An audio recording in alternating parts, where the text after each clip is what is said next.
I'm just trying to protect you. No me nakaz mi. Esa espada mía. Bakit ikaw ay ganyan magsalita? Sa kabilang mundo ko lamang naririnig ang ganyang pananalita. Ikaw ba'y taga roon? Ayan, Jigjig, pahinga ka muna. Huwag ka magpapagod. Opo, Kuya Eric. Sayang naman at wala na yung laruan ko. Namimiss ko din siya kagaya kay Ate Grasilda. Jigjig, huwag mo nang isipin yun. Pwede naman kita bilhan ng bagong laruan eh. Si Ate Grasilda naman, sana nga bumalik na siya. Aling Matilda, uuwi na ho muna ako. Pagbalik ko ho, pwede na natin hanapin si Grasilda.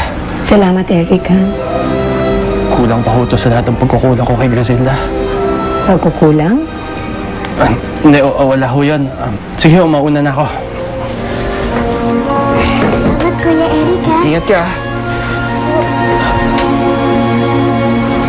Masyado ko kasing mahal ni Ate Grasilda si Kuya Eric at Nay Matilda.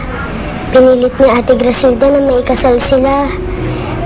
Pero nasaktan ni Kuya Eric ang damdamin ni Ate Grasilda. Kaya ho siguro nasabi ni Kuya Eric na marami siyang pagkukulang kay Ate Grasilda. Nagawa ni Grasilda yun?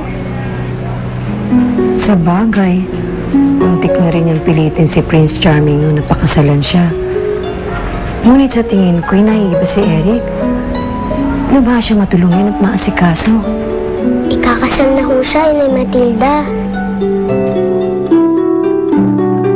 Hindi niyo maaaring angkinin ang espadang yan! Sino naman kayo? Ako ang tagapagbantay ng espada.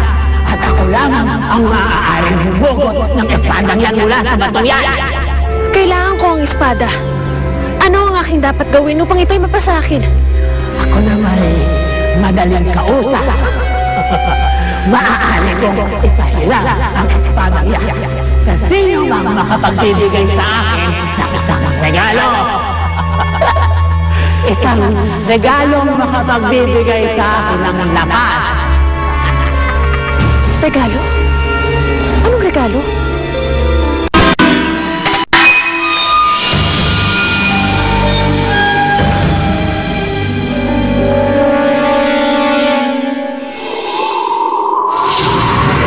Dapat hindi niyo na ito pinag-aawayan eh.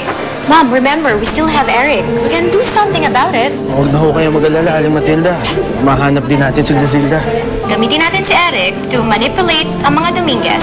Saka natin sila pabagsakin. Matilda? Hindi mo alam ang ginagawa mo. Sugot ka sa Kimaros na hindi ka handa. Hindi ko pa rin matuntun kung nasa na si Grasilda? Naisip ko lamang, ikaw ay magaling humawak ng espada at mahusay ako magpaamo ng hayop. Maaari tayong magtulungan. Anong iyong nagawa, Fabiola? Isa pa lamang ito. Masalamat at may kailangan ako sa'yo. Dahil kung wala, hindi ko gagawin ang pinag-uutos mo.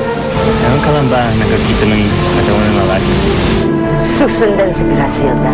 Magsik ng aking kapangyarihan. San man siya naroon ngayon. Ganyan ang ano ng nilalang na sinasabi ni Nala.